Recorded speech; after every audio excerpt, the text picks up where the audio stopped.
Bom, então vamos lá. Maurício, então nós vamos começar aí nosso workshop, né? Nós estamos chamando de workshop de pecuária digital. Primeiro, obrigado aí pela oportunidade da gente tá fazendo esse bate-papo. Queria lembrar o pessoal que está aí mais uma vez que aí nas funções tem a opção aí de perguntas. Já pode, à medida que a gente vai trabalhando os assuntos, já pode ir colocando aí, que aí a gente vai tratando. O objetivo aqui é a gente tentar fazer o negócio o mais dinâmico possível.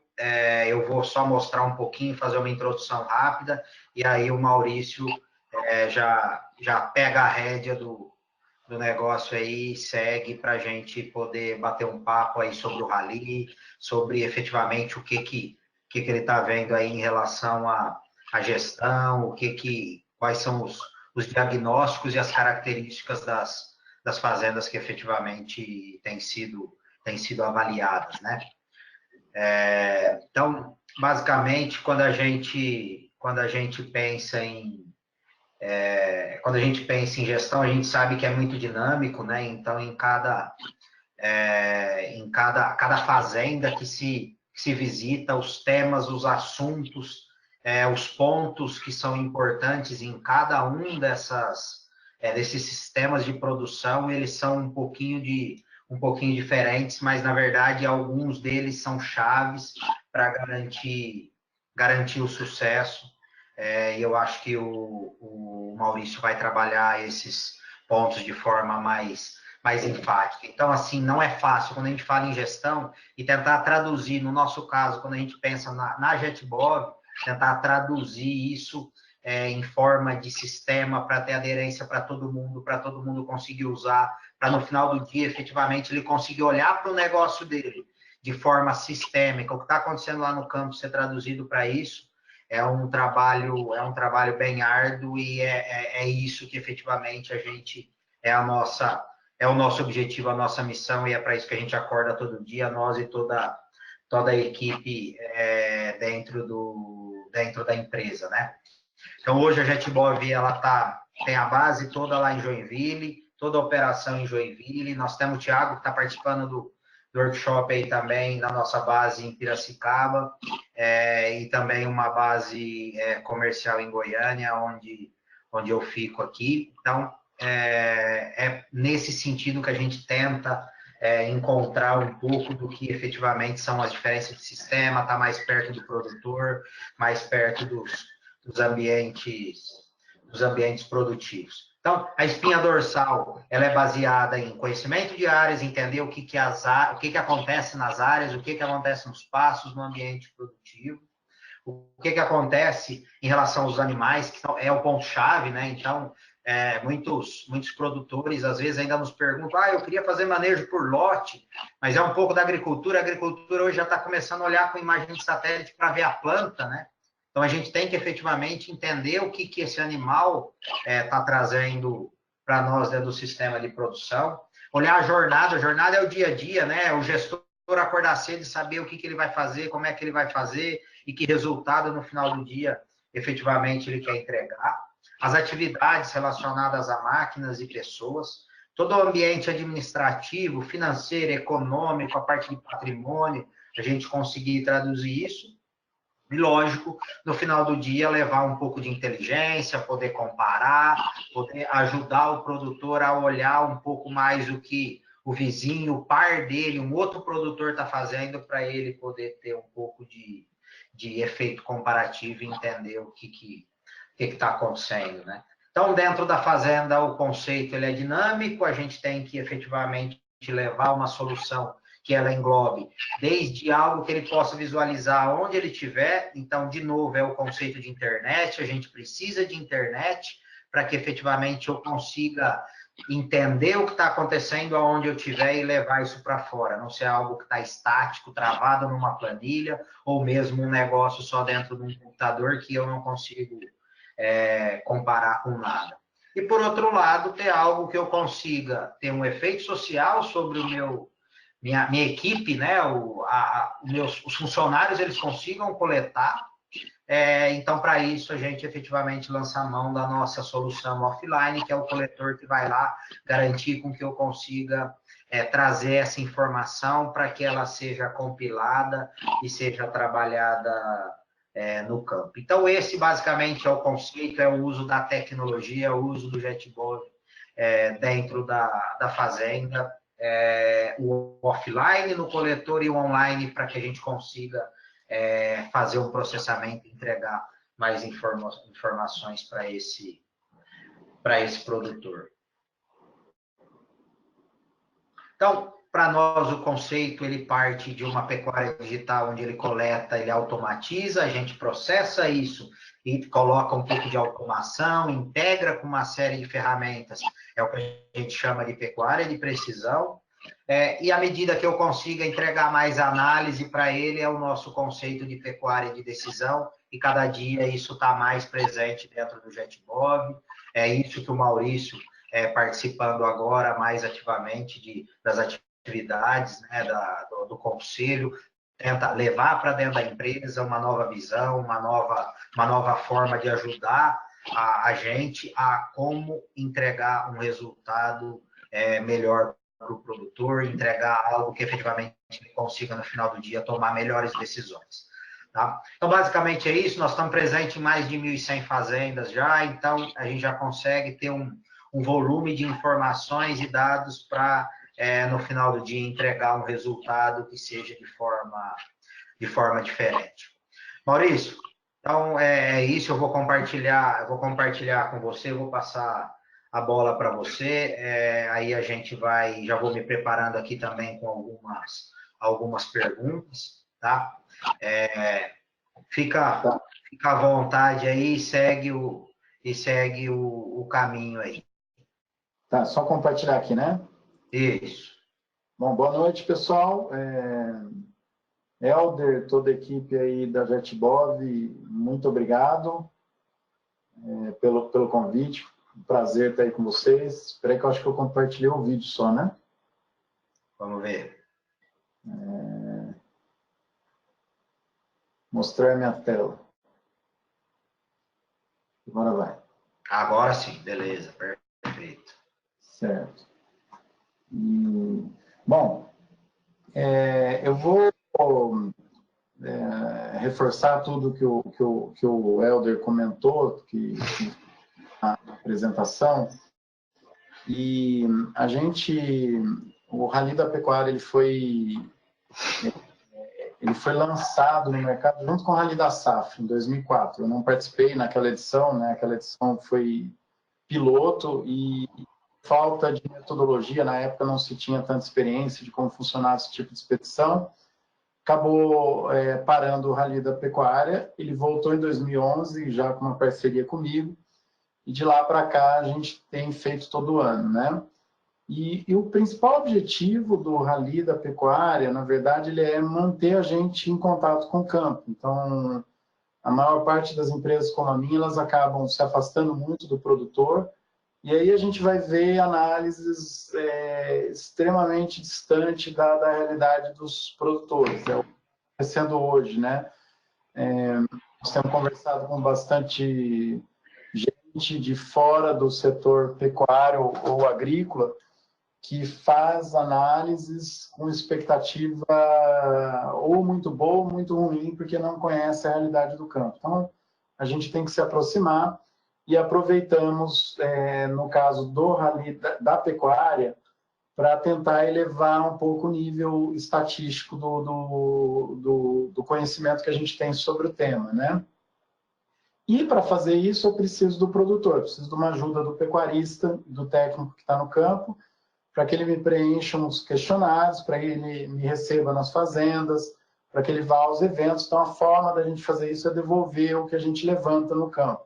Então, tudo que a gente gera de conhecimento no Rally, ele é devolvido para o setor de duas formas. Uma é um relatório bem resumido, que a gente apresenta lá na Fiesp, esse ano vai ser no dia 12 de setembro, né? E o outro é um relatório completo. Esse relatório completo é o mesmo que a gente entrega para o patrocinador, e a gente só vai disponibilizar para os pecuaristas ou técnicos que preencherem os questionários que podem ser acessados lá via o nosso site, né? Então, entra no site do Rally, preenche esses questionários e a gente vai entregar um relatório mais completo, né? Esse tipo de reunião, esse é aqui com a JetBov é o primeiro webinar que a gente faz, né? Nunca fizemos esse tipo de reunião, inaugurando hoje aqui com a JetBov, fazendo uma reunião padrão que a gente chama de oficina, que é o que a gente faz resumidamente, uma discussão do que a gente tem apresentado a campo, né? Não vou colocar muito slide que a gente coloca dentro das reuniões, né? A gente faz uma apresentação do projeto, mas acho que como está todo mundo online, quem tiver mais curiosidade depois entra aí no site para conhecer um pouco mais, né? Mas toda a expedição desse ano, que conta com o apoio da JetBov, tem o patrocínio aí da Volks, da Bellman, da Ourofino, Santander e Corteva. A gente costuma sempre prestigiar bastante os patrocinadores, que são eles que bancam a devolução de uma informação muito cara de ser obtida, né? E aí, por fim, gente, tudo que a gente vai comentar aqui em relação à informação de Rally, ela é obtida dos produtores, não é a gente lá impondo, levando opinião nossa, é o que a gente conseguiu ler a partir do que a gente pesquisou, né? Antes da gente falar especificamente do que a gente levanta no Rally, eu acho que vale a pena a gente discutir um pouquinho de cenário, que eu acredito que é a expectativa que a maioria dos que estão participando tem, que a gente fale um pouco mais do mercado, né? Nós estamos vindo de anos, não vou dizer ruins, mas anos um pouco mais complicados para a pecuária.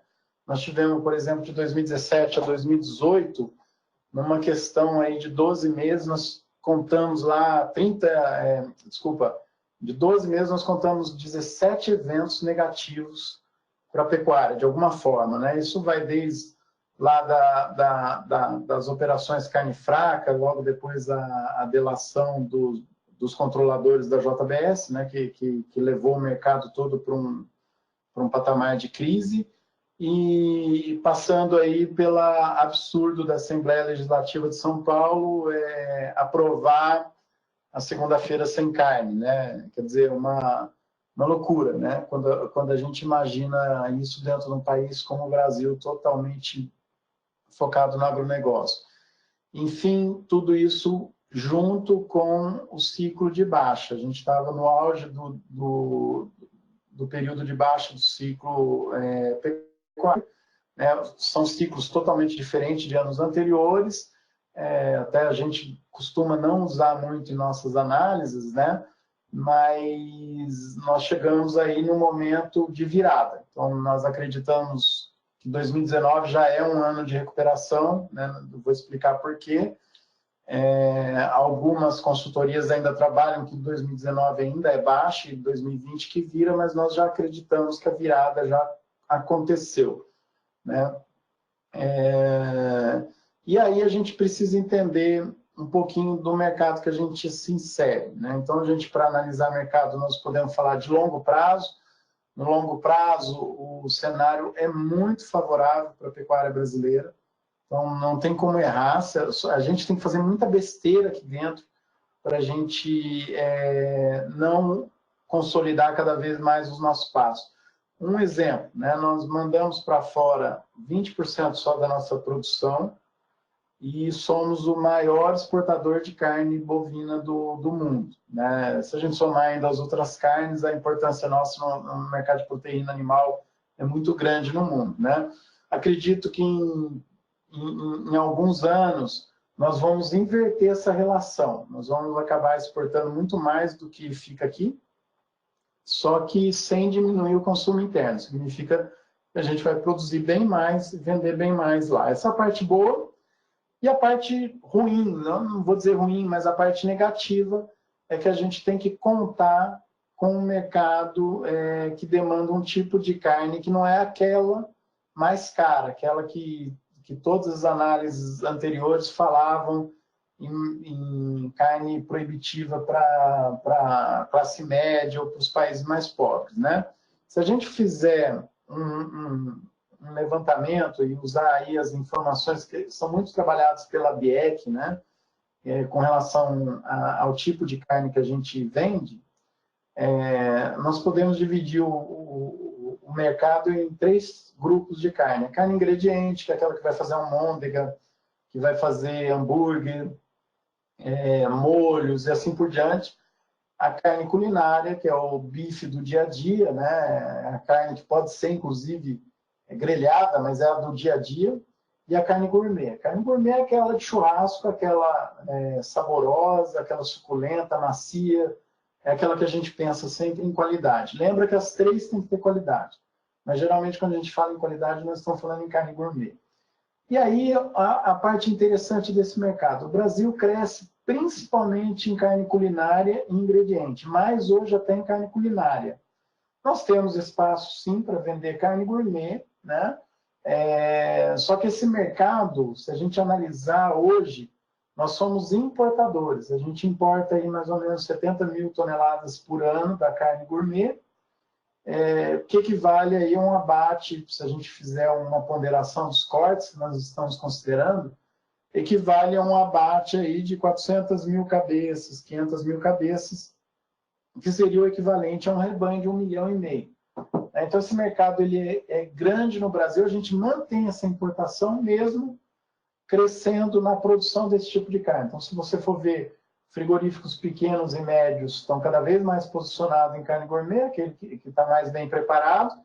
Frigoríficos grandes, que antes a gente tinha só um Marfrig investindo nesse mercado, hoje o JBS vê com muito bons olhos o mercado de carne gourmet, está investindo bastante, está mudando protocolos, está estimulando, né? E o Minerva também entrando, né? Fora os outros, né?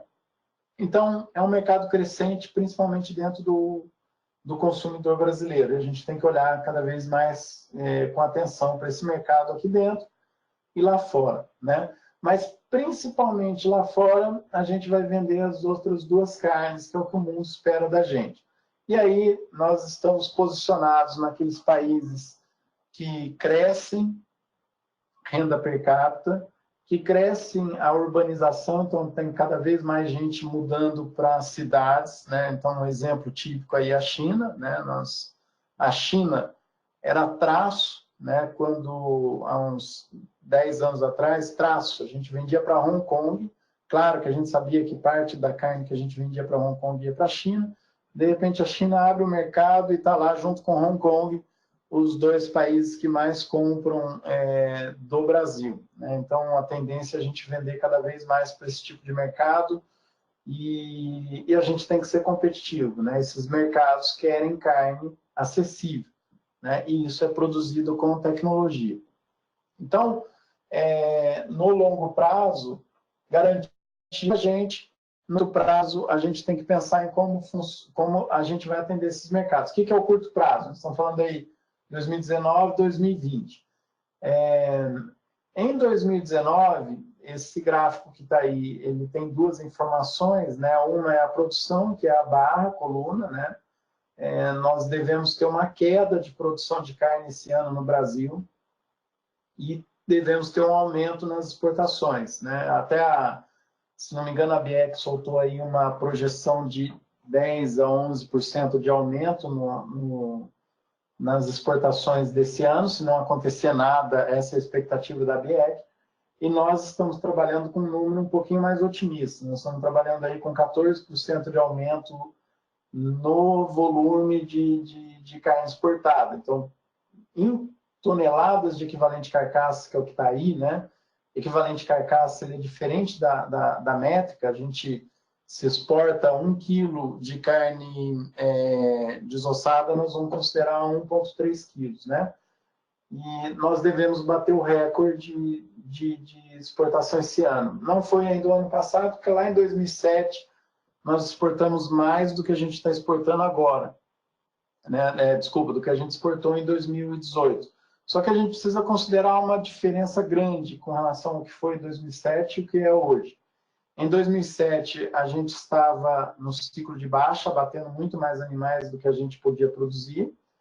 E esse ano, a gente vinha do espaço lá dos americanos que tinham tido vaca louca, né, e tinham perdido vários mercados. Então, a gente foi no espaço dos Estados Unidos exportar, ocupar um espaço maior nas exportações, né? Agora, nós estamos num ciclo de alta no Brasil, né, com o rebanho sendo reconstruído. Então, a gente tem agora um movimento, provavelmente a gente passou pelo menor número de cabeças, com o menor tamanho médio de cabeça, e agora a gente volta a reconstruir o rebanho e está ocupando um espaço maior nas exportações, né? Quando vocês analisarem aí o mercado de carne e fechar o ano, provavelmente grande parte dos dados vão apontar um aumento na produção. Significa, desculpa, a diferença dessas informações com o que eu estou falando aqui é que o abate fiscalizado, que é o federal, né, a soma da fiscalização federal, que é o CIF, a estadual e a municipal, devem crescer esse ano. Se você olhar aqui de 2018 para 2019, deve crescer um pouco. Nós estamos estimando aí um crescimento de 1,5%, embora a produção total caia. Né? O que nós estamos dizendo? Que o mercado vai se formalizar. Né? Houve uma informalização de mercado nos últimos anos, mas a tendência é que ele voltasse a se formalizar. Então, esse ano, nós estamos vendo esse cenário ocorrer. Até o primeiro trimestre, tem uma confirmação disso. Aumentou a participação do abate fiscalizado pelo sistema federal e estadual, e caiu o municipal. Se a gente projetar, o informal também caiu. Nesse cenário, a gente tem uma situação delicada que os produtores têm que administrar. Os frigoríficos que desossam, que têm um espaço melhor em prateleira, né, que tem um acesso melhor a mercado, tanto dentro do país como fora, eles vão ter um ano um pouco mais favorável do que aqueles que vendem carcaça e que não exportam. Né? Esses frigoríficos provavelmente vão ter maior dificuldade, que eles vão comprar um boi com preço em alta, né? A gente está estimando aí um preço médio de 2019 7, 8% acima do preço de 2018, já vem acontecendo, e vão ter mais dificuldade para vender.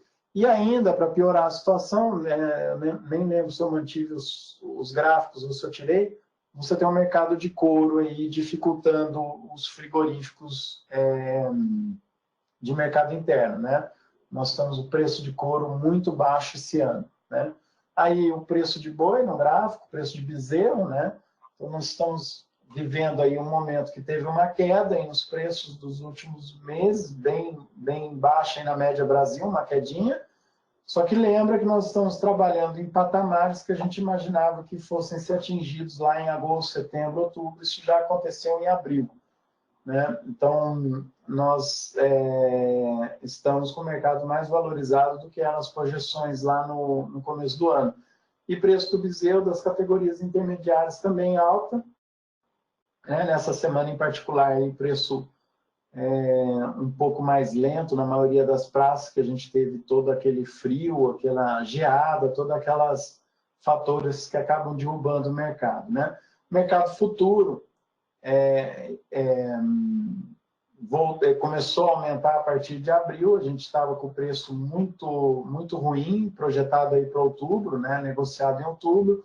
Isso desestimulava os confinamentos, desestimulava algumas estruturas, e começou a melhorar a partir do momento que o mercado viu que a crise na China é grave, né, com a peste suína, a gente exportaria mais, e a oferta de animais, que muita gente projetou que ainda seria um ano ofertado, o pessoal do mercado percebeu que não tinha tanta oferta assim, e aí as apostas para outubro aumentam.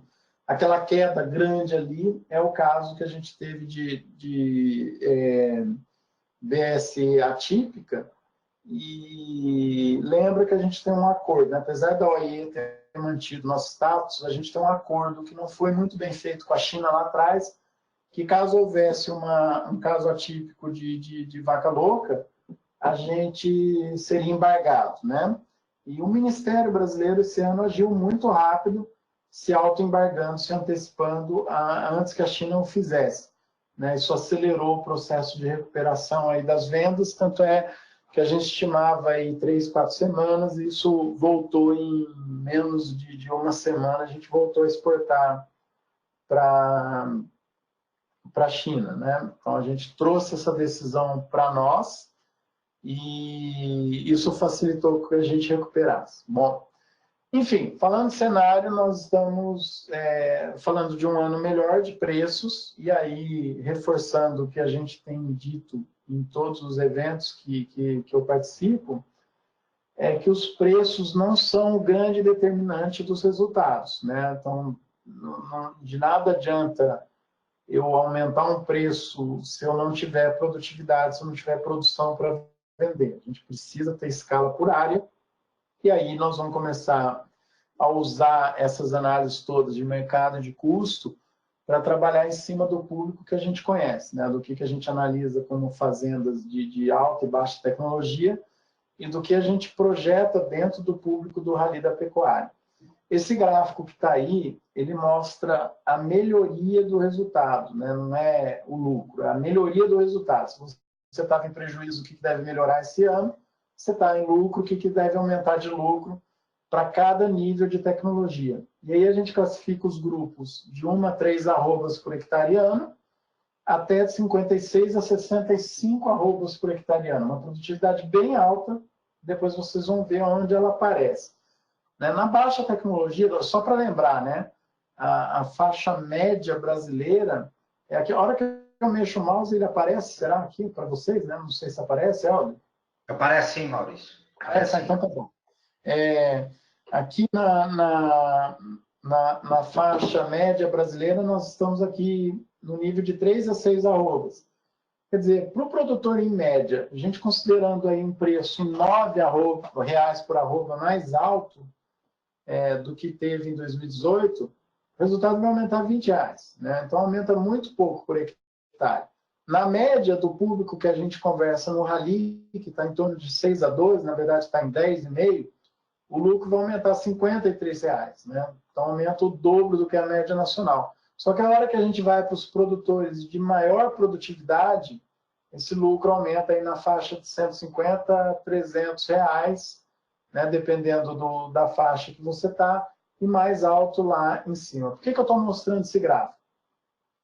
Porque a gente vê um movimento de concentração dentro do público do Rally, que a gente pode extrapolar para a média toda do Brasil. Né? Então, se a gente for ver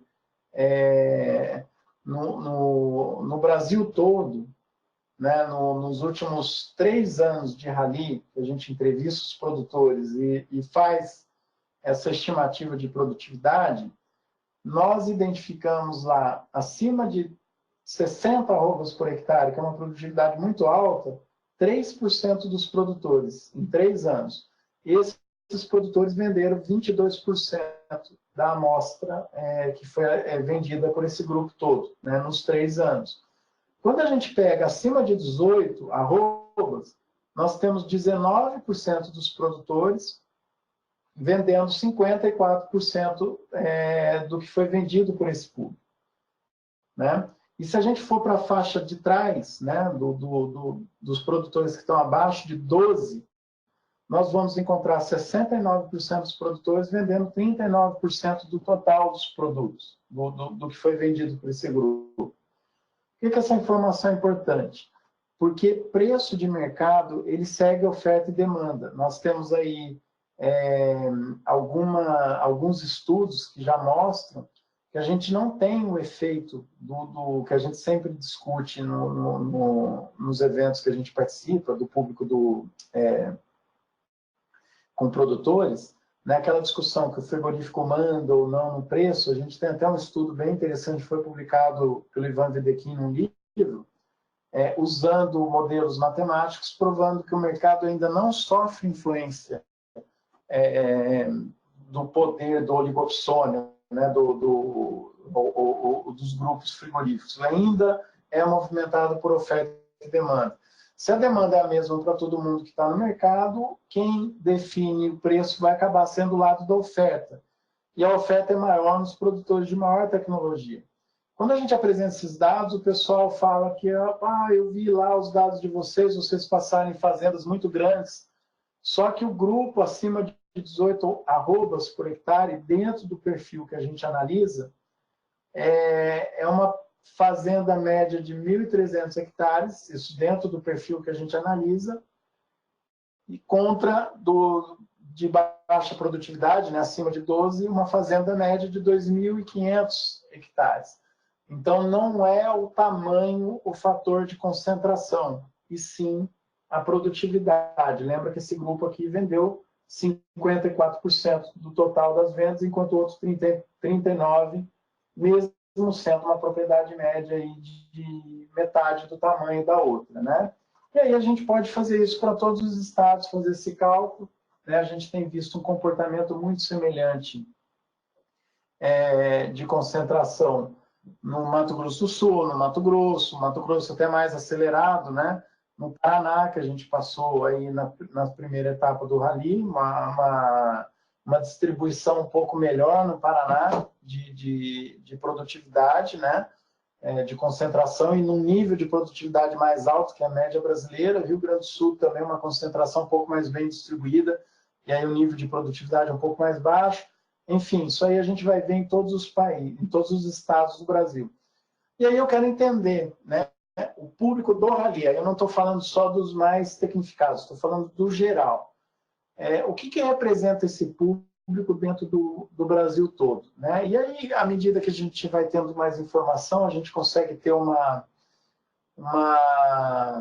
noção melhor, né? Cruzar essas informações com os dados oficiais, e a gente chega num número em cima do Brasil todo, né? Com o IBGE de 2017, aí, com os dados do censo, a gente tem mais ou menos 2.500.000 estabelecimentos com pecuária, estimando aí mais ou menos 1.700.000 pecuaristas, se é que já não reduziu. A gente pode dizer que é mais ou menos o perfil aí médio, né, o perfil do público do Rally, aquele que a gente consegue entrevistar, que provavelmente é o mesmo perfil do produtor que está participando aqui dessa reunião. A gente teria no máximo 110.000 produtores. Quer dizer, que o mercado brasileiro que movimenta a pecuária com perfil parecido com o que a gente consegue conversar, que vai ser aquele pessoal que movimenta insumos, que participa de congressos, que é cliente aí da maioria que trabalha com pecuária, nós temos menos de 7% dos produtores. Podemos dizer que tem algum lucro, no máximo, esse grupo aí de 110.000 produtores, que seriam 7% do total dos produtores do Brasil, né? Os demais, infelizmente, estão numa situação delicada. Ou eles estão complementando renda com alguma outra atividade de fora da pecuária, que pode ser fazenda também, ou pode ser atividade urbana, ou eles estão sucateando a produção deles e perdendo dinheiro, né? A maioria não está conseguindo ganhar dinheiro. A gente conseguiria, né, com várias políticas. Quando a gente fala de política, a gente tem que ter um pouco de cautela para não parecer que a gente quer ajuda de governo, mas com algumas políticas a gente conseguiria atrair para o jogo 15% dos outros produtores, né, dos demais. Então seriam mais 220.000. A gente tem condição aí no Brasil de ter de 1.700.000, mais ou menos 330.000 produtores competitivos que vão ficar no mercado, na melhor das hipóteses, né? Os demais, a gente infelizmente vai ver exclusão. Que tipo de política que eu estou falando? Parar, por exemplo, de se permitir que se pressione a pecuária, né? Um exemplo típico aí que a gente tem, o pessoal se alegra com esse movimento, comemora, mas quando nós tivemos lá o Greenpeace forçando o Ministério Público, né, pressionando o Ministério Público, que forçasse por lei os frigoríficos a não comprar o boi, né, de alguma fazenda que estivesse perto de áreas com problemas, na verdade ele acelerou a exclusão, né? A conta vai acabar sendo paga por algum produtor que tem menos acesso à tecnologia, e a maior parte dos pequenos estão nesse grupo. Então a gente criou um problema, né? E aí, dentro desse slide que está aí, né, dos 7%, a gente tem feito uma provocação nas reuniões. Eu posso dizer, analisando por população, que o pecuarista brasileiro está, de fato, em crise. né? Se a maioria não consegue ter lucro, a maioria está no prejuízo, nós podemos dizer que o pecuarista está em crise.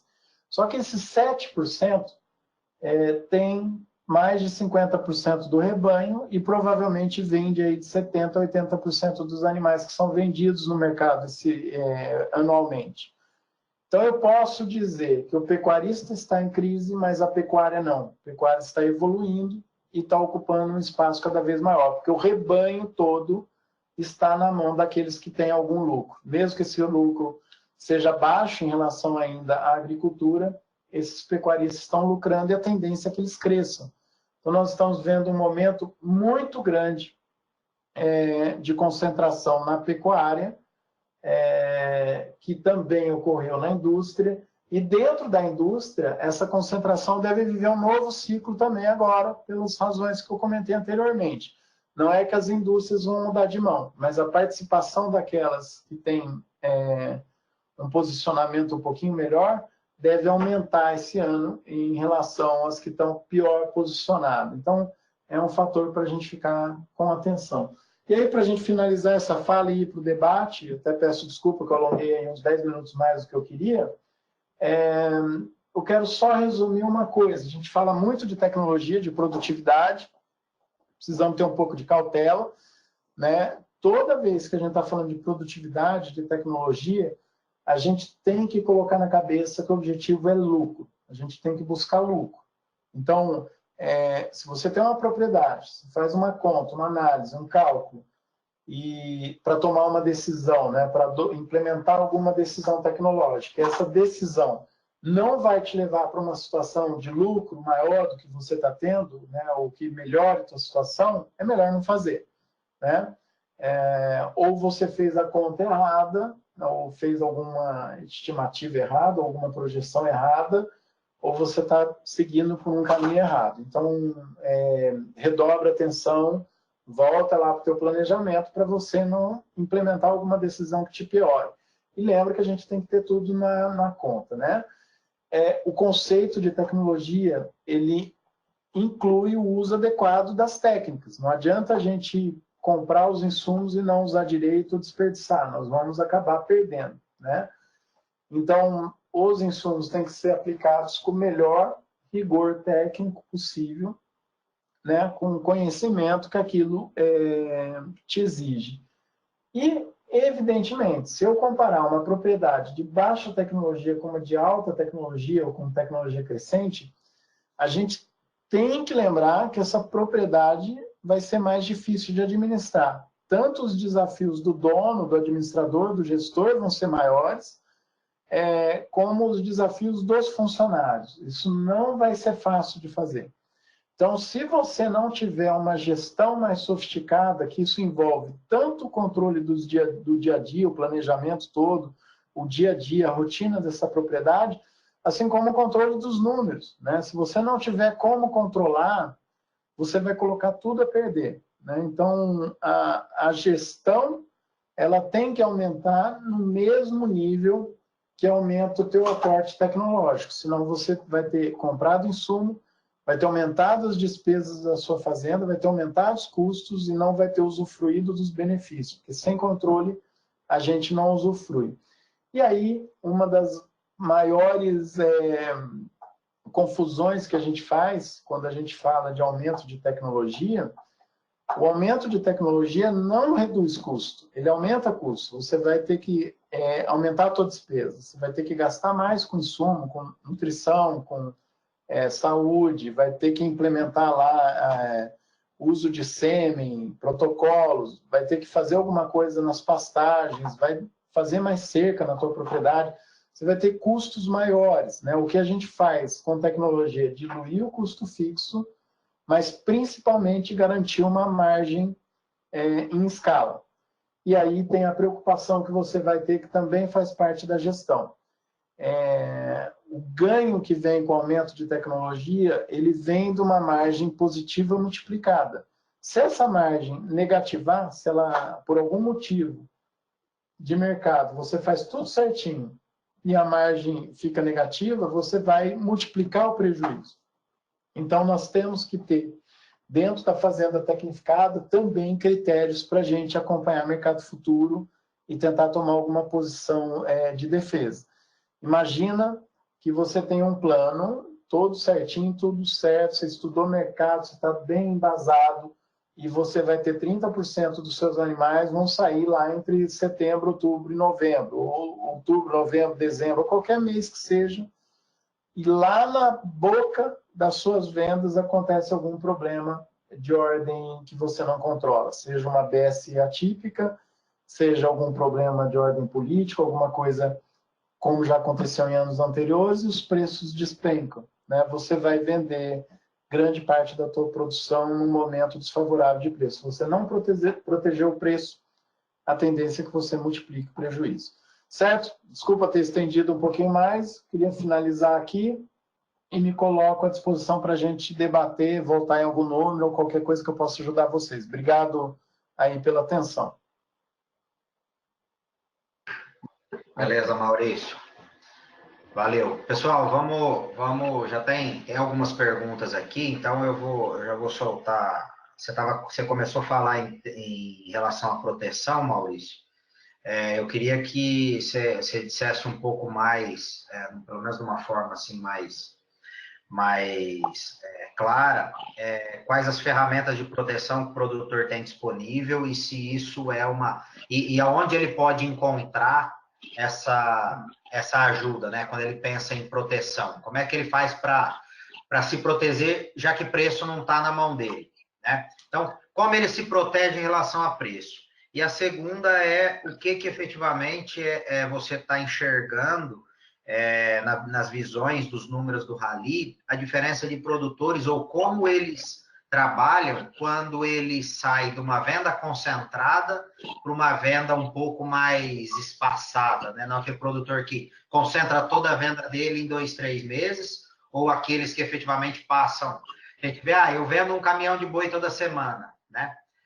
Se você tem condição de dizer um pouco mais o que efetivamente isso tem gerado para esses produtores proteção, ou em que sentido isso pode ter. Então, de novo, quais as ferramentas que ele pode lançar a mão e onde ele pode encontrar isso, e na outra ponta a diferença de quem concentra para quem está escalonando produção um pouco melhor, um pouco mais. Legal, muito bom.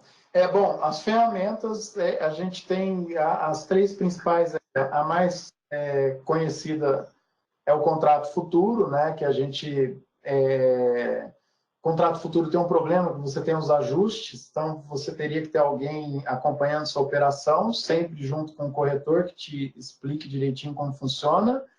Ela é um pouco mais sofisticada, você pode mudar de posição ou não, mas eu acho que tem um probleminha aí para o produtor padrão do Brasil, que seriam os ajustes. Se você tiver uma posição invertida no mercado, você tem que ir bancando ajustes todo dia, isso pode enxugar o fluxo de caixa, isso assusta muitos produtores.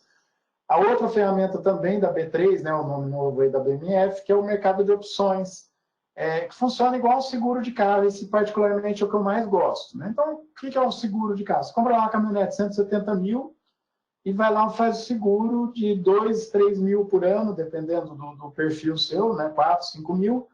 Você banca esse dinheiro para você não perder um patrimônio de 170 mil, mas você não quer usar, né? Então, você quer até jogar esse dinheiro fora, porque se você usar, significa que você ou bateu o carro ou foi roubado.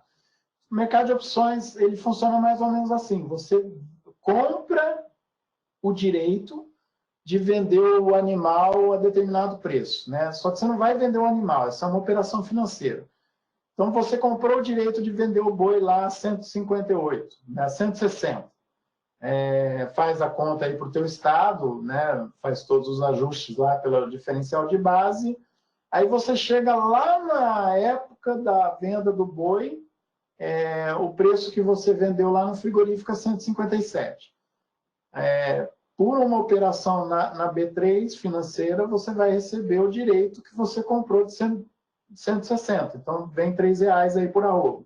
Se a arroba estiver mais alto que o direito que você comprou, você não exerce o direito, né? Então, você vai perder lá um valor da arroba que você vendeu. Qual é o problema? Tem baixa liquidez, porque pouca gente está fazendo esse mercado e hoje custa caro. Se não me engano, está lá por volta de R$ 1,30, R$ 1,50 aí, cada arroba que você tenta garantir o preço. Então, quanto mais liquidez tiver, mais barato vai ser esse seguro, né? O outro, que é o mais conhecido, é o termo, com o frigorífico. Você combina com o frigorífico de vender um lote em determinado mês. Problema do termo. Se o mercado subir, você não vive a alta. Então, nem no físico e nem com movimento financeiro. Então, você se defende de uma baixa, mas não vive a alta. E aí o termo tem outro problema também. Se você combinar o preço via indicador do CPEA, quando você vender seu boi lá na frente, o teu preço, que geralmente é mais alto que o mercado, porque isso acontece, né? A gente está tendo aí um diferencial dos preços que entra em toda aquela discussão que eu não vou entrar aqui, né, com relação ao indicador, mas o teu preço não vai poder compor o indicador lá na frente. Isso vai pressionando ao longo do prazo o mercado para baixo. O que a gente recomenda quando alguém faz o mercado a termo? Ou combina o preço com o frigorífico pelo mercado futuro, ou deixa o preço em aberto e vai se posicionar na BMF, na B3. Quando a gente fala isso, o pessoal, mas se eu informar para o frigorífico as escalas que vão ter lá, tal, eu dou a informação de escala para o frigorífico. Não se preocupem com isso, gente.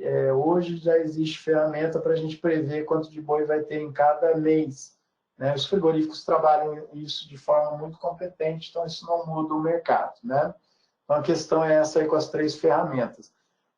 Na pergunta, Helder, do parcelamento, se você parcelar a venda ao longo do ano, tiver condições disso, você já naturalmente já está montando uma defesa do teu sistema de produção. Então, você tem grande parte dos meses, não tem liquidez na B3, então você não vai conseguir fazer uma operação de mercado futuro, mas só de parcelar você já está diluindo seu risco. Dificilmente, num ano que o mercado esteja favorável, por exemplo, que nem em 2019, você vai ter um problema que influencia todos os meses, raramente nós vamos ter casos como aconteceu lá em 2017, pós-delação do JBS. Você jogou o mercado lá por 3 meses para baixo. Dificilmente nós vamos ter uma inversão dessa duradoura. Então, você já dilui aí. Eu vejo com muito bons olhos você conseguir parcelar as vendas por vários meses do ano. Isso já é uma proteção natural do seu sistema de produção. Fazendo um paralelo para dentro da porteira, né, Maurício? Ele lançando mão dessa proteção, o que efetivamente ele tem que garantir é que ele tem esses animais para entregar, mesmo que não tenha entrega física, no caso de algumas ferramentas de proteção, mas ele tem que entregar no frigorífico para não ter descasamento da proteção, Então, ele tem que cumprir com um cronograma de produção para que efetivamente ele tenha esse produto disponível e deixe de ser um especulador. Então, sobre a ótica de risco produtivo, basicamente está diretamente relacionado a desempenho, Com certeza, Alder. Eu acho que o papel do pecuarista na Bolsa é hedge, é garantir margem. Então, você tem que ir alinhado com a tua produção. Você não pode...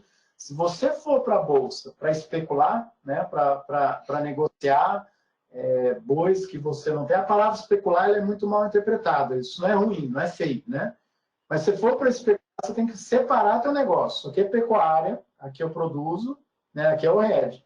Lá na BMF eu estou indo para especular em parte. Aí é outra conversa, mas você tem que ter sim um cronograma do que você vai vender, do que você vai negociar para você redear.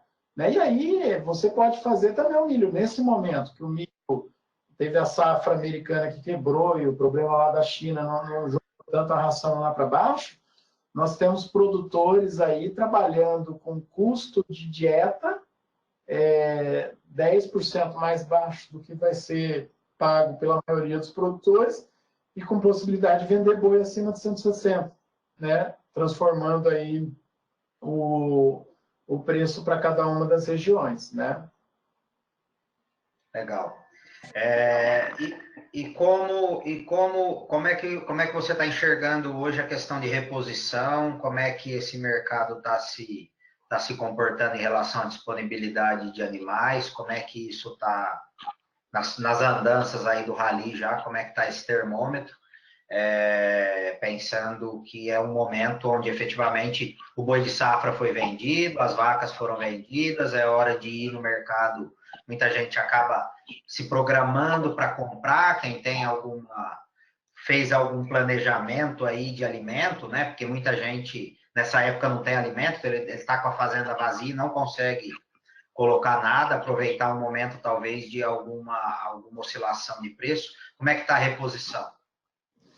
Agora, é o que você acabou de falar, né, Aldo? Nesse momento, como a gente tem a saída da safra para entre-safra, né, algumas regiões choveu bastante, aí depois você vem com esse frio todo, a gente ainda não viu uma pressão tão alta na reposição, mas ela está começando. Vai ficar mais difícil repor, né, típico aí de ciclo de alta, né, a preço das categorias intermediárias costuma subir antes, do que os preços do boi, então você tem um aumento aí do ágio das categorias mais jovens.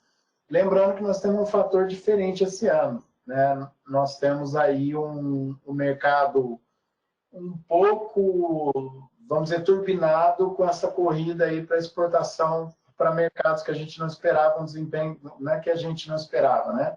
O mercado se assustou um pouquinho aí com a questão da China, da peste suína, então nós estamos vendo uma busca muito grande pelo boi. Isso aí dá um alívio nas relações de troca, mas a tendência é elas piorarem nos próximos meses. Né? Claro que nós vamos ter momentos que favorecem, momentos piores, mas a tendência é ficar cada vez mais difícil repor. Né?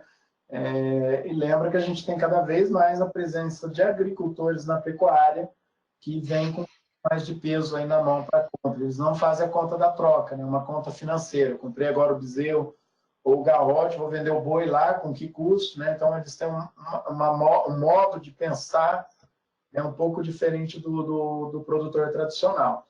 Né? E médio e longo prazo, a reposição de animais de qualidade vai ficar mais difícil para aquele produtor que não põe terminação, mais tecnologia na terminação. Né? Aquilo vai girar com mais rapidez.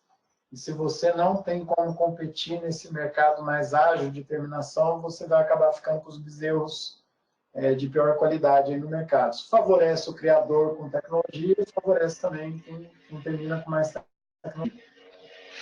Legal. E eu acho que esse agricultor também ele acaba tendo alguns heads naturais que ele é produtor de milho normalmente, né? Ele acaba fazendo uma transformação do produto dele dentro da fazenda, né? Sim, ele tem prazo, Helder. Eu acho que o principal é que tem prazo. Tal data o gado tem que sair, né? Então, ou ele vai sair do que terminou antes, ou ele vai ter que tirar e pôr num sistema fechado aí para terminar.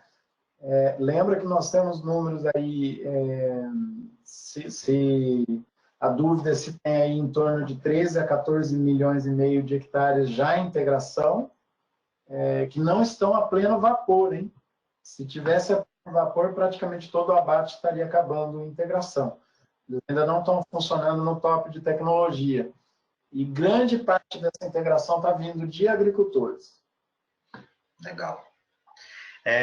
Maurício, volta um pouco aquele slide seu que tem os 54% da produção lá, que tem um indicador de produtividade. Eu queria só que você comentasse isso, 12 a 18 arrobas.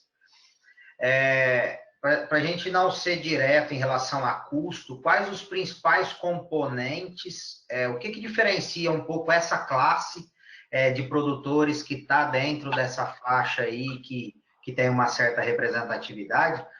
Quais são os 3 primeiros lá, se a gente fosse classificar os principais itens de custo desse perfil de produtor, o que efetivamente você acredita, ou o que você tem de informação que seriam os principais componentes desse custo que ele teria que olhar lá para dentro da porteira, para dentro da gestão dele, para ter isso um pouco mais na mão?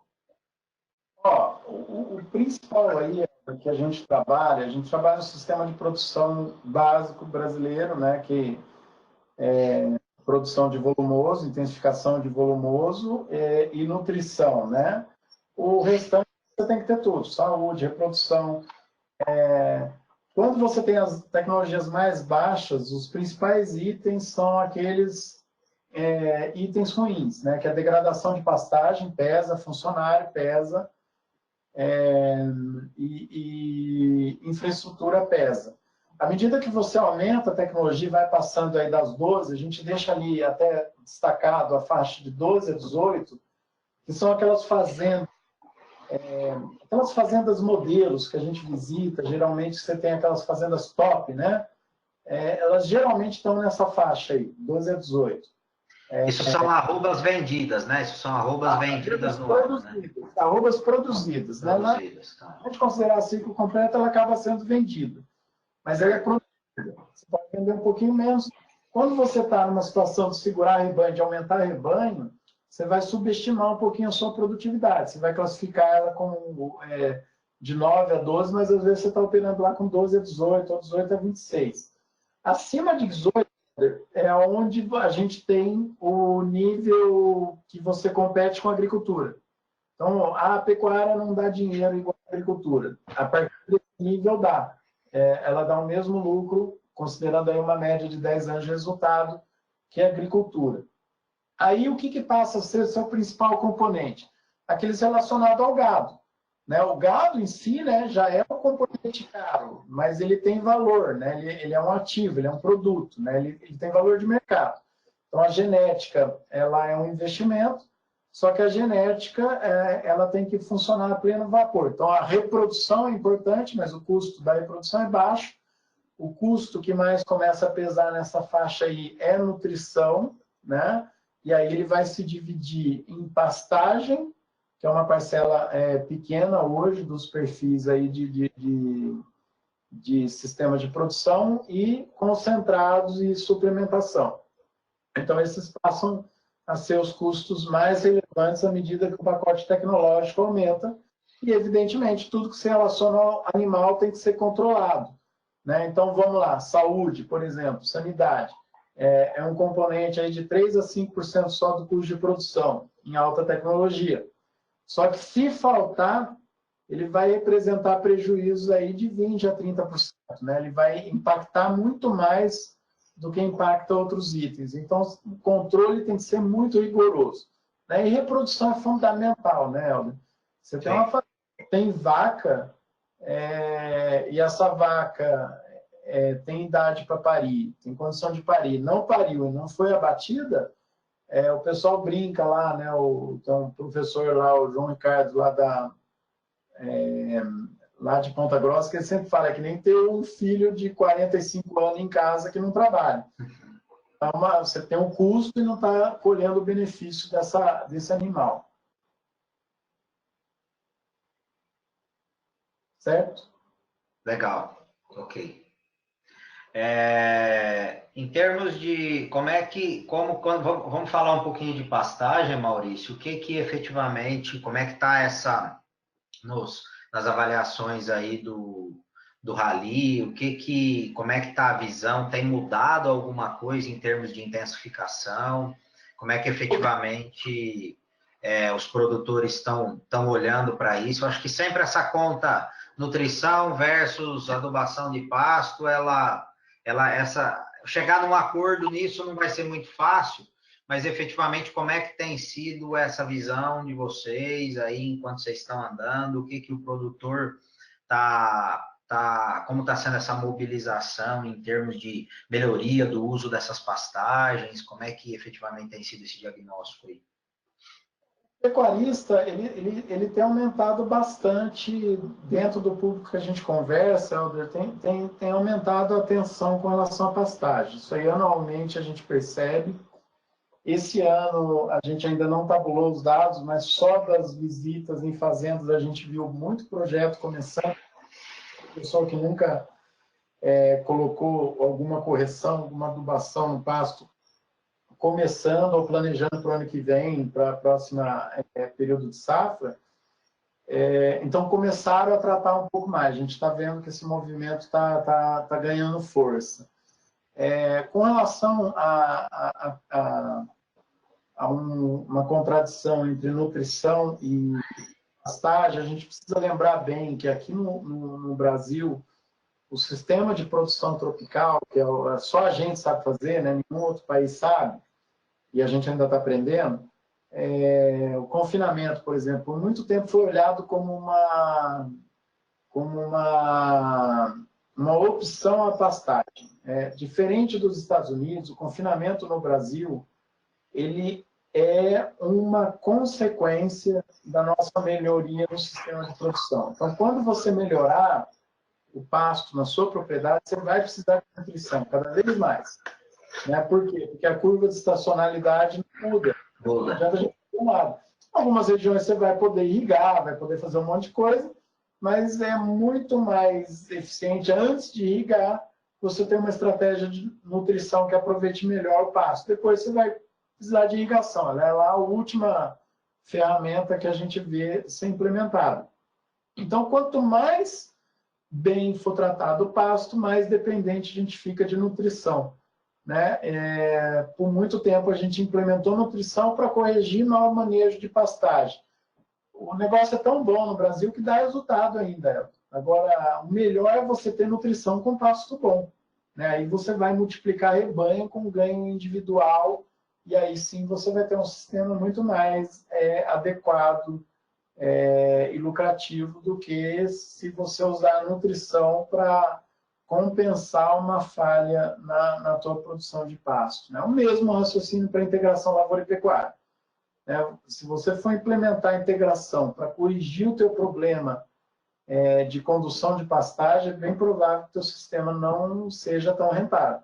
Agora, se você colocar a integração para diversificar, para aumentar a rentabilidade do teu sistema, que você já vem melhorando o pasto, provavelmente você vai ter uma propriedade muito mais lucrativa. Legal. Eu queria só antes da gente fazer aí, se não tiver mais perguntas, as considerações finais, aí nós estamos já chegando a 1 hora aí de bate-papo. Fala um pouquinho de mão de obra nas fazendas, como é que o pessoal está se... a gente fala bastante de tecnologia, fala bastante que tem que evoluir produtividade, e por outro lado, a gente escuta ainda, né, muito produtor, não tem como fazer isso porque eu não tenho mão de obra para isso, né? Como é que está a visão, como é que efetivamente está andando essa preparação aí desse recurso escasso e que cada dia tem que ser mais eficiente, que é mão de obra, pessoas que efetivamente queiram ficar nas fazendas, né? E é um desafio de longo prazo, né, Helder? A gente até sempre cai numa armadilha, principalmente quando a gente está debatendo com o pessoal meio malucão aí, que adora pressionar a pecuária, mas quando a gente fala com que idade você aprende a arriar um cavalo, a mexer com uma tralha, a lidar, né? Você tem que ser novo. Não é que você queira que criança trabalhe, mas você não pode proibir que uma criança dê uma volta a cavalo com o pai no fim de semana. Né? Então, hoje a gente tem uma pressão muito radical aí no campo que tem atrapalhado que a gente vá formando novos profissionais. O desafio é grande. Não conheço nenhum produtor que não reclame de mão de obra. Né? Então, se esse é o problema, nós temos que encarar, nós temos que dar um jeito de treinar, né? de adequar, de criar ferramentas que ele se motive na propriedade. Geralmente a gente pensa em dinheiro de cara, né? Até isso cientificamente, né? A gente tem lá todo aquele trabalho, a pirâmide de Maslow, por exemplo, né? Você tem várias fases antes de chegar na compensação financeira, que você pode trabalhar para tornar teu funcionário mais motivado. Mas fundamental é treinamento e condição de trabalho. A gente não pode pensar em aumentar a tecnologia, se você não pensar isso, vai dar errado. Né? Mesmo fazendo tudo certo, nós vamos ter problema. A gente está lidando com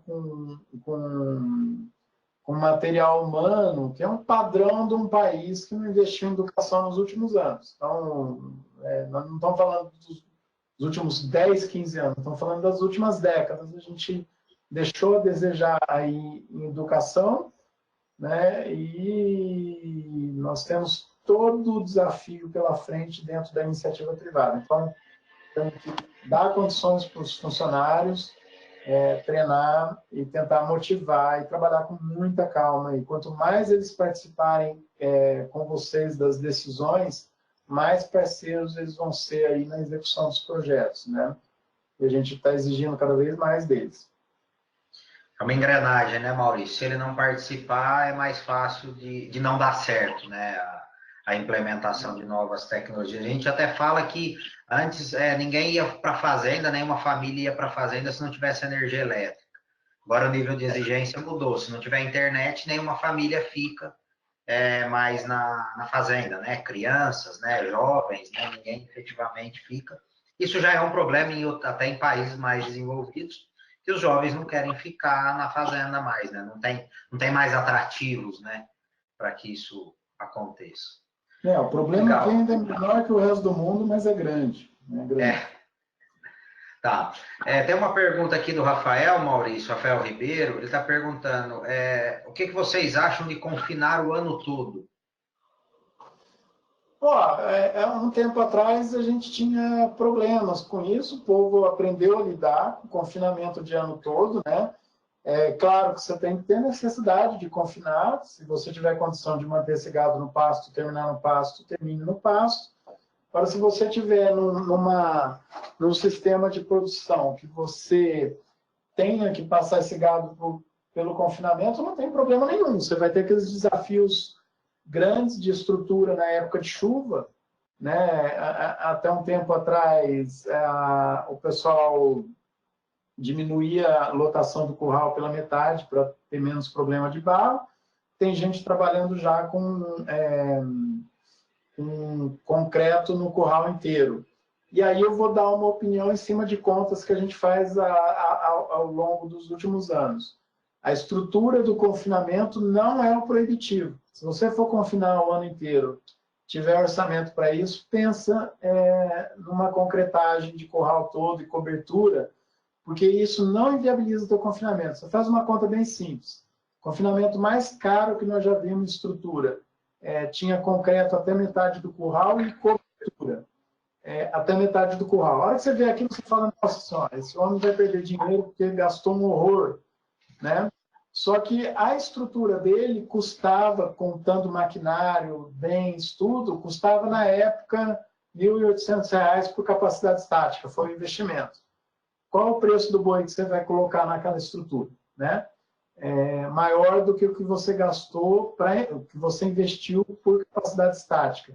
O que anda no resultado do confinamento é o desempenho dele diário, né, do animal. Então, não se assuste com isso, com estruturas. Se for para confinar o ano inteiro, só tome cuidado, que às vezes o barro, na época de chuva, vai te minar o resultado. Isso é mais caro do que investir na estrutura. Se você estiver tendo desempenho, conseguir manter seu desempenho, pode confinar o ano todo que dá resultado. A gente tem casos muito bons aí de gente ganhando dinheiro com confinamento o ano todo. Claro que vai ter mês que o resultado é pior, mês que o resultado é menor, mas não necessariamente por ser em época de chuva. Não sei se eu respondi.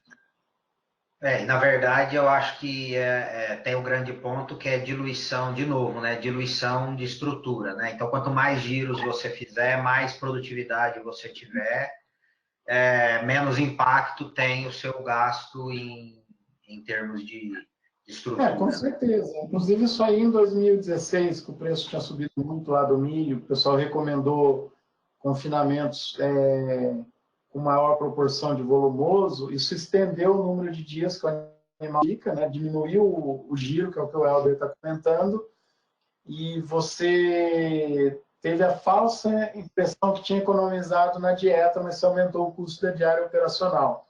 O resultado foi pior, porque você ainda deixou de ganhar peso, né? O animal perdeu o desempenho pela piora aí do pacote tecnológico da dieta.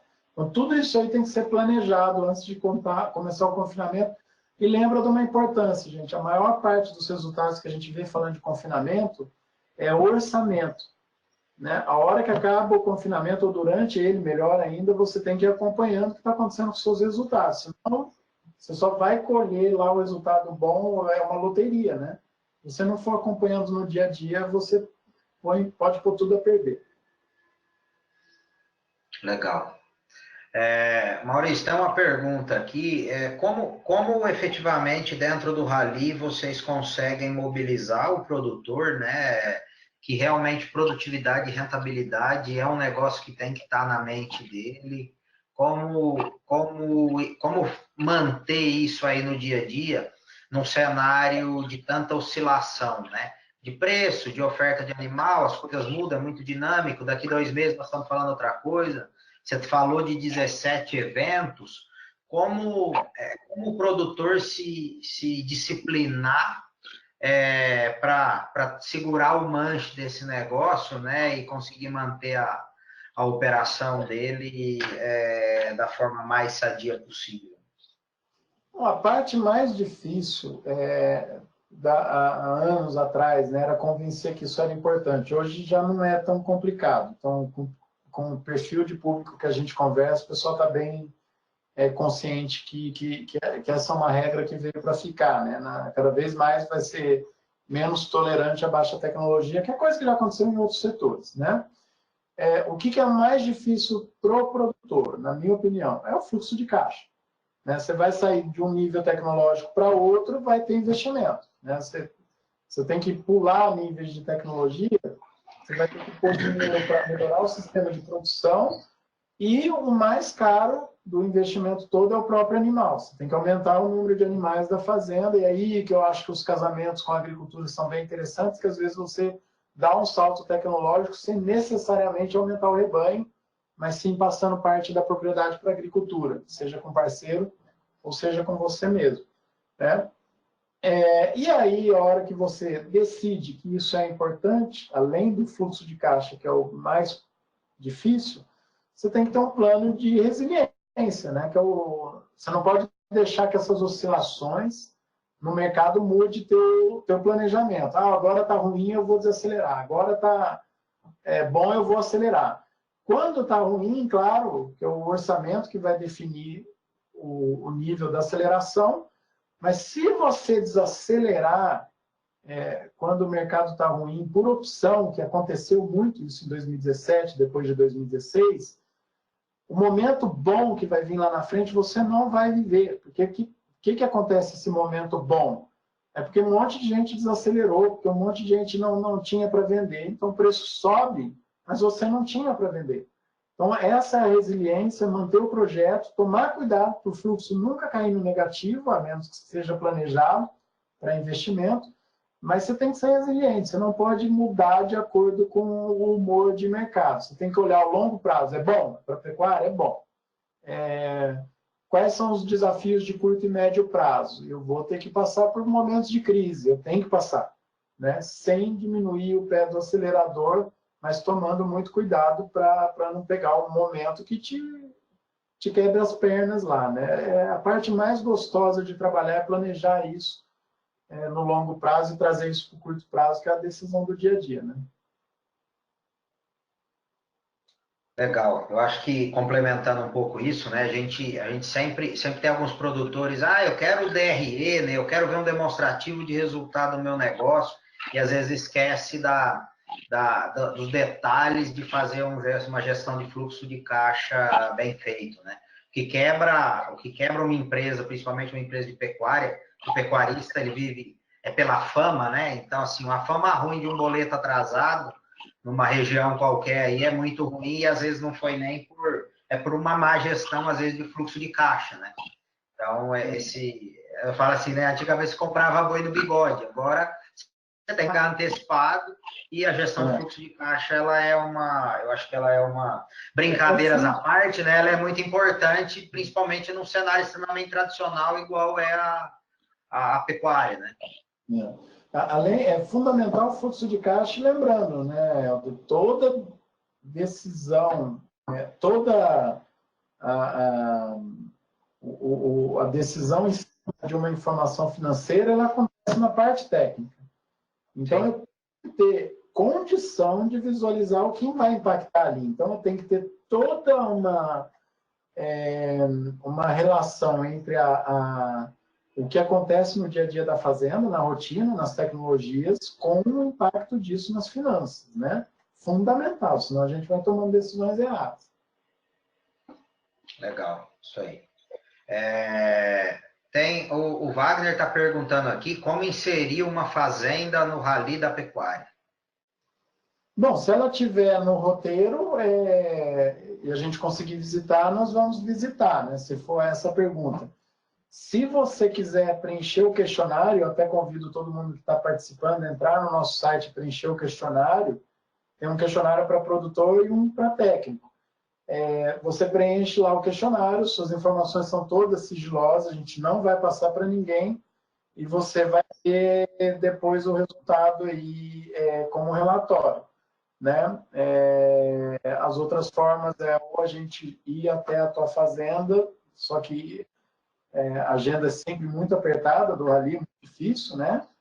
Ou participar dos eventos, né? Mas se você quiser simplesmente participar, colocar a fazenda no Rally online, você já pode preencher isso. Vai levar lá uns 20 minutinhos, né? As perguntas são bem simples, porque acredito que todo mundo que está aí participando dessa reunião tenha muito mais informação do que o que a gente pede lá, porque para eu ter um volume de questionário preenchido, eu não posso fazer um questionário muito complicado, né? Então, aí você já estaria participando. Legal. Beleza, Maurício, mais uma vez, obrigado. Eu acho que se não tiver mais nenhuma pergunta aí, obrigado. Parabéns aí pelo trabalho do Rally, né? Vocês já vão completando uma história aí já de repetições, né? Então isso vai trazendo, vai melhorando o resultado, como se diz, vai engrossando o caldo, né? E que caldo, né? E dando mais consistência aí pro negócio. Então, em nome da JetBov aí, obrigado. Com certeza vai ser de bastante valia, e tanto para quem participou do workshop aqui, quanto para quem isso vai ser disponibilizado depois para os nossos clientes e parceiros aí, todo mundo poder ter acesso a esse material e efetivamente, de alguma forma, poder mudar um pouco a maneira com que vem produzindo, o que vem olhando o seu negócio. A gente sabe que é um trabalho árduo, não é do dia para a noite, né? Então, assim, gestão não se faz não chega a lugar nenhum. Então, aí, para a gente finalizar, deixa a sua mensagem final aí, mensagem aí para os pecuaristas, né? O que em nome do Rally da Pecuária você gostaria de deixar aí de mensagem final? Bom, primeiro, muito obrigado, Helder, tanto para vocês e toda a equipe da JetBov. Está sendo muito prazeroso para mim participar do conselho, aprender o tanto que eu estou aprendendo com vocês. Participar dessa reunião aqui, né, o apoio da JetBov no Rally desse ano, muito bem-vindo, muito positivo. E para quem está participando, convido de novo a preencher o questionário, para a gente ter essa interação com vocês. Essa apresentação aí vai ficar disponível, depois a JetBov vai passar para a lista aí de quem participou. Vou reforçar o convite para vocês preencherem no envio desse material. E o recado presta bem atenção no cenário, não se assustem, não se apavorem com o tanto de ataque que a pecuária sofre. Não precisamos levar isso para o lado pessoal. Tem muita notícia aí que está sendo bancada pela imprensa de alta expressão, que a gente vai comer grilo, vai comer sanduíche de jaca no lugar de carne. Esquece isso, gente. O mercado é crescente, nós vamos vender cada vez mais, a pecuária vai ter um espaço cada vez mais importante. Eu acredito que lá na frente o mercado de carne vai ser muito parecido com o mercado de cerveja. Nós vamos ter muita frigorífico menor e médio posicionado em carne de alto valor agregado. Isso já vem acontecendo, que a gente vê aí o tanto de gente fazendo churrasco, se organizando. Enfim, nós estamos num negócio que é muito bom. Só que assim como todo negócio bom, é cada vez mais difícil de se manter e de ser competitivo. Então, a gente tem que prestar atenção no sistema de produção, gerenciar isso com rigor e cada vez mais o espaço para amadorismo vai ser menor e até ser proibitivo, né? E conta aí com a gente, tudo que vocês precisarem, estamos à disposição. Obrigado. Legal. Valeu, Maurício. Obrigado, pessoal. Obrigado a todos aí que participaram. Obrigado pelas perguntas e até uma próxima, até um próximo encontro. Um grande abraço e até mais. Valeu. Obrigado.